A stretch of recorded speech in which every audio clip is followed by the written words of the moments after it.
This tutorial will make your fades unbeatable, stand out from the rest, take over the game. So let's get into it.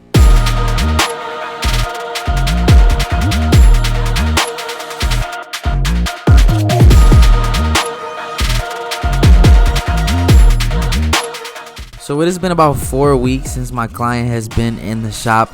I have him every 2 weeks, usually on Thursday at 10, but he canceled on me, and that's why he's looking the way he is. So I had to film it. We're gonna start off this haircut by trimming up the top first. So as you can see, we saturated the hair, and now we're gonna divide the top into 3 sections. Now, disclaimer, if I was to redo this, I would have censored this middle part a little better. It's definitely going towards the right, but you get the idea. We split the hair into 3 sections, one in the middle, one on the left, and one on the right.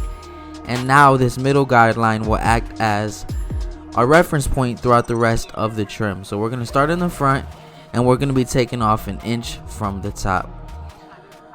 So we're working all the way back, putting some attention on the hair and trimming.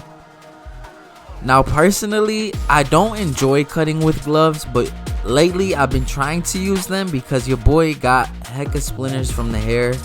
But nowadays what I do is, if I'm gonna do a trim, I'll do it with no gloves, and then when I'm doing the fade and beard lineup, then I'll usually wear gloves, because every time I use gloves and do shear work, I always cut my glove, and I'm like, bro, this is defeating the purpose.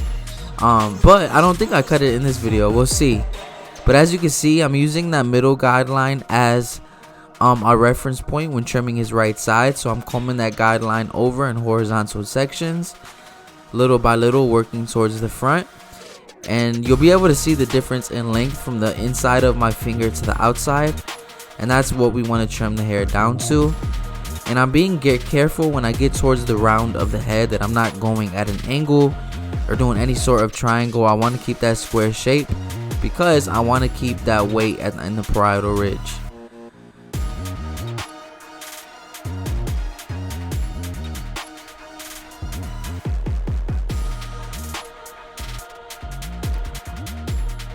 And after we go ahead and do that right side, we're going to go down the middle and comb that over towards the left side.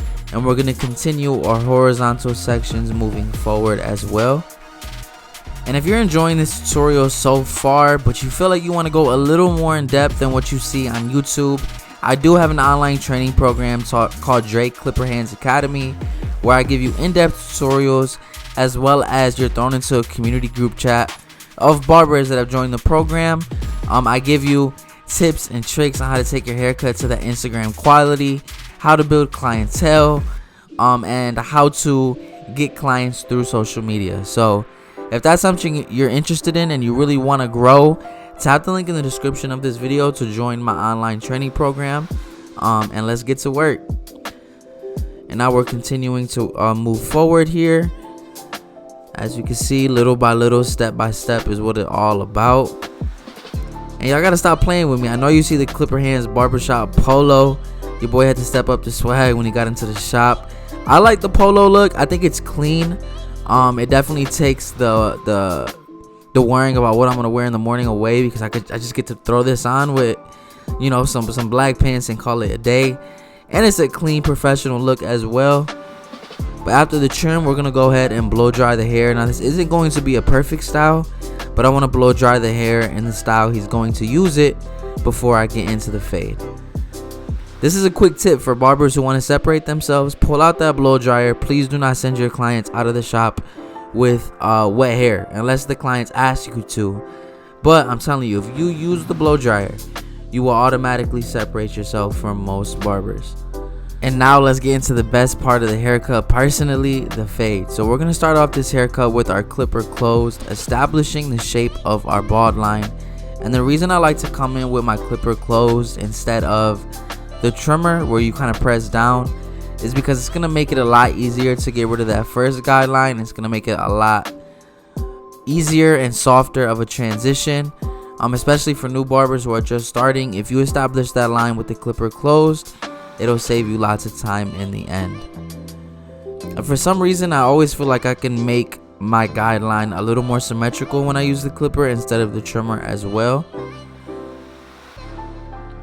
And now we're going to come in with our trimmer directly below that clipper closed to shave off the bottom hair. Now you want to be careful to not take the trimmer up all the way to the top of that line, because then it will kind of defeat the purpose of coming in with the clipper closed.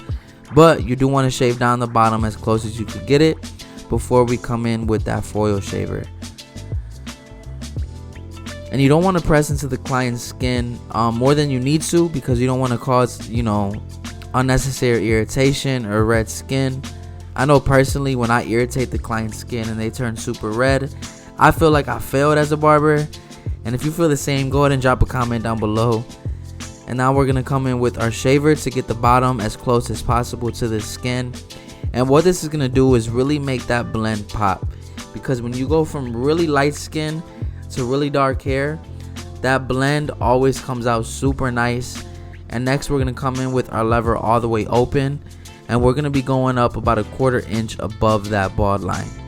And if you want a reference point for what a 1/4 inch would be, put your finger at the top of that bald line and make the width of this lever open the width of your finger.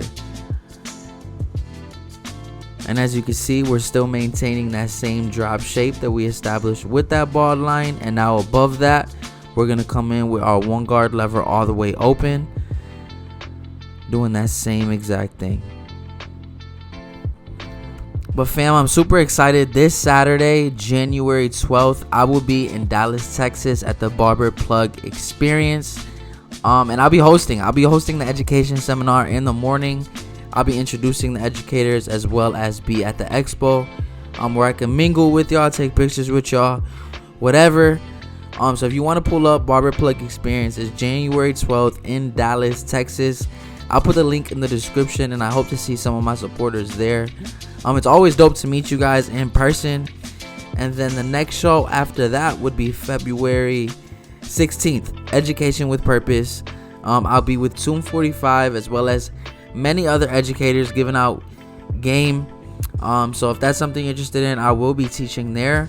I'll put that in the link in the description. And I have a lot more shows coming up this year as well. This is definitely different than most years. I don't really teach too much in person or on stage, but I've been provided with amazing opportunity by Tomb 45 to be able to teach alongside them. So yeah, there was February 16th, and then I believe March 16th I'll be in Kentucky with Sean Cutter at his expo, teaching with CJ the Barber, Get Beamed, Sean, and then a few others. And then after that would be March 30th in Cleveland, Ohio, my home city. I'll be teaching there. And as of now, I think that'll be it until June. I'll be heading out to Canada. So be on the lookout for more information. Again, if you guys want to come to the ones that I have told you about, I'm going to go ahead and put those in the description of this video. And I hope to see y'all there, man. Super excited. But at the end of this month, I get my hair transplant. So there will be a lot of content coming from this hair transplant journey. So be on the lookout for a new kind of videos, because I'm gonna do updates along the hair transplant journey, as well as the vlogs and hair tutorials that I already do. But I'm very excited to go ahead and get this hair transplant. I'm gonna be flying to Turkey by myself, y'all. Super nervous, excited, but I am nervous. This is 20 hours of travel.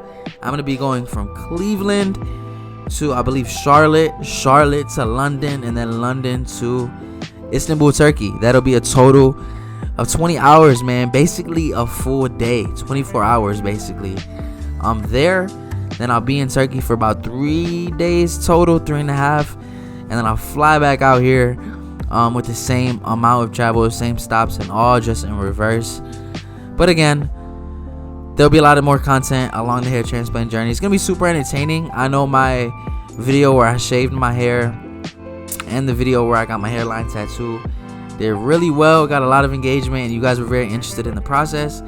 And I know hair transplants are like becoming more normal. I remember when you used to bring that up, people used to be like, what, bro? Never. And now I feel like every time I go on social media, I see someone get a hair transplant. People are super interested in it. So I'm glad to go ahead and do this, document the journey, and be able to hopefully give y'all some exposure. If y'all lost your hair, you could go ahead and get it back like your boy, you know what I'm saying?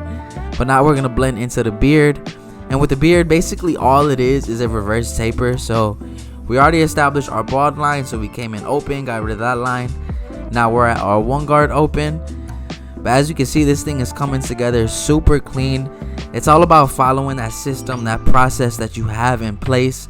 And if you feel like you don't have a system of cutting or a process of cutting that you are confident in, but you want to have that, go ahead and join Dreclipperhands Academy that I told you is my online training program. And I give you the systems and processes of hair cutting to give out those quality haircuts that you see on Instagram. So if you want that system, link is in the description. All right.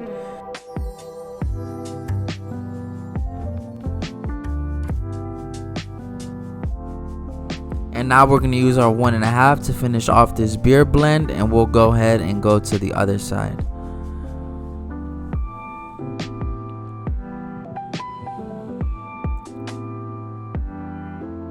And now on the other side, as you can see, I had already shaved down the bottom and did the lever open. So we're going to go directly above that open with our one guard open.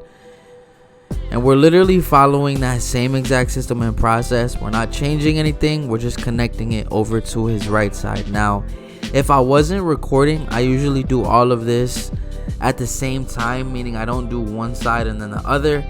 I'll establish all my lines all the way around the head, but for the sake of YouTube and recording, I do one side and then the other. But if you're a barber and you're doing a haircut and you're not recording, I suggest doing it all the way through, so that way you don't risk the chance of, not both sides of the fade being symmetrical.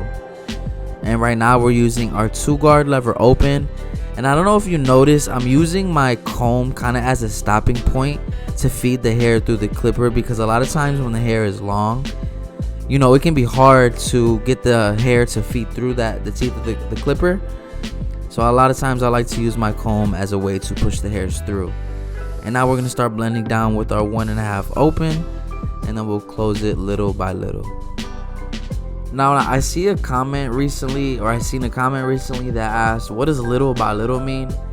Basically, what that means for people who don't kind of understand, because I know like after a while of doing something, what seems like common sense really isn't to people who are just starting.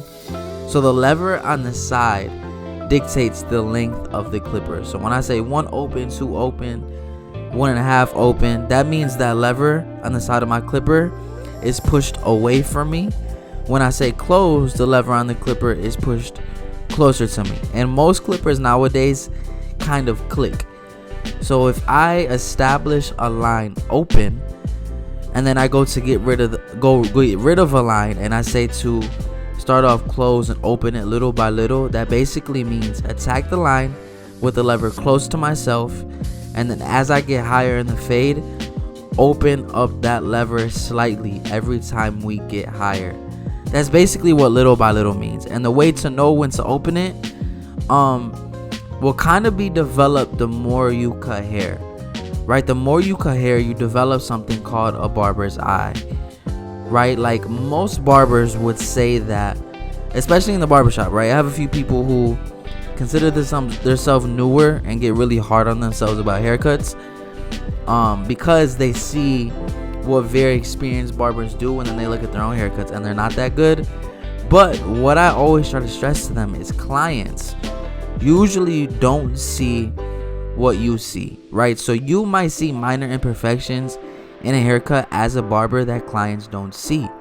And the reason that is because you have developed a barber's eye, right? You have developed a keen eye for mistakes that, if fixed, would make a haircut better. So when it comes to knowing when to open and close the clipper to detail, you'll figure that out the more you cut hair, right?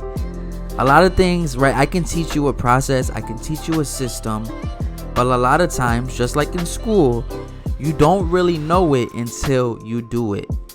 Right now, I can give you my steps to this fade like I'm doing in this video, but as soon as you get someone to sit down with you and you go to do their fade, you're gonna be like, dang, why is it not coming out as easy as Dre's did? Well, the truth is, you just started doing it, right? And you can follow that system, you can follow that process, but until you do it over and over and over, and then you learn how to fine-tune that blend, then it'll look how mine's does or another barber that you watch does, right? But that only comes with repetition. That only comes with time. You cannot rush the process. So if you're a barber that feels like, dang, I've watched so many tutorials, so many videos, and they always make it look so easy, but when I go to do it, it doesn't come out that way. Just keep doing it. The first time you drew a picture, the first time you played basketball, the first time you played football, the first time you did anything, chances are you were not that good. But the more you did it, the more reps you put in, the more practice you had, the better you got.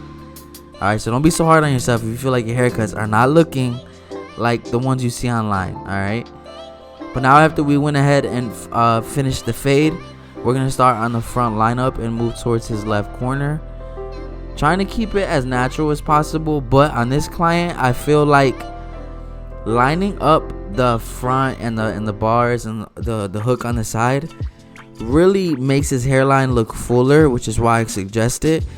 But with clients who have a fuller hair on the front, a lot of times if they have a longer style, I would not suggest a lineup, but in this case we did.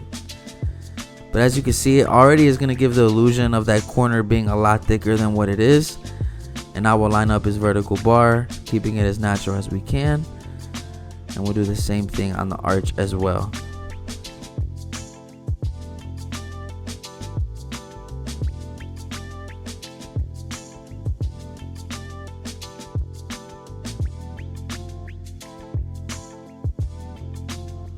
And now after completing the top of the head, we're going to go ahead and attack the beard. Now for the beard, we're going to lower it down to a 4-guard, which we found was the perfect length for this client. It still keeps it dark while getting it tighter to the face, giving it a more neat look.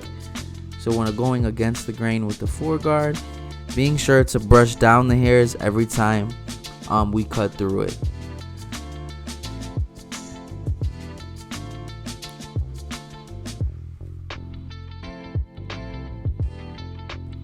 And now I went ahead and reclined my client to get into the beard line. So now we're going to frame out the back of the beard, following that natural line, but still sharpening it up a little bit. And as you can see on this client, he grows more hair on the neck. So in order to not make it look like he has a neck beard, we do raise that neckline to about the Adam's apple and go straight across. This will give a more chiseled look along the jawline, as well as balance out the hair on the face, so it doesn't look like he grows, you know, so much hair on his neck. Because the last thing we want is to have a neck beard or an Amish beard, right? We want it to look consistently full. So bringing it up a little closer to the jawline is just going to frame out everything a little better.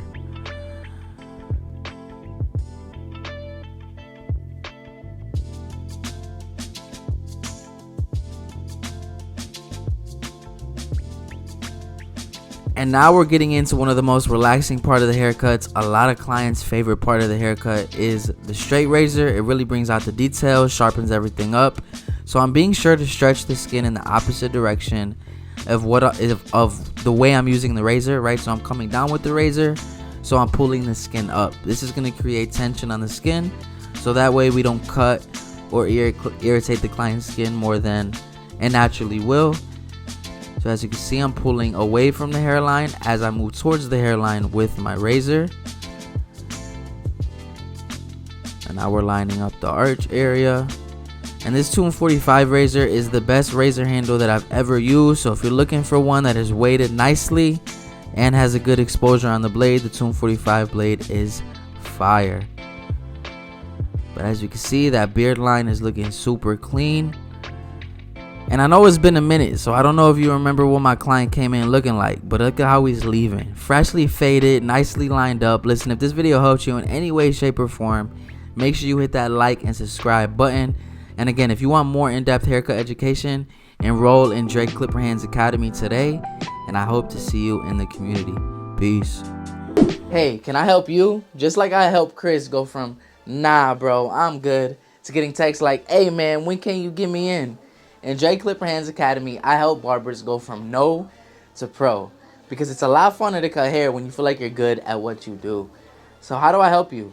In Dreclipperhands Academy, I give you the exact systems and processes that I use as a barber of 9 years to give out those Instagram quality haircuts in an efficient manner so you can make the most amount of money. I mean, look at these results. Aiden started off doing chili bow haircuts, ended off giving blurries in just 19 days. And that's my goal, to help you get from where you are now to where you want to be, so that way barbering can give you the lifestyle that you want. But results speak louder than words, so let's get you cutting at that next level and join me in the community. I hope to see you there.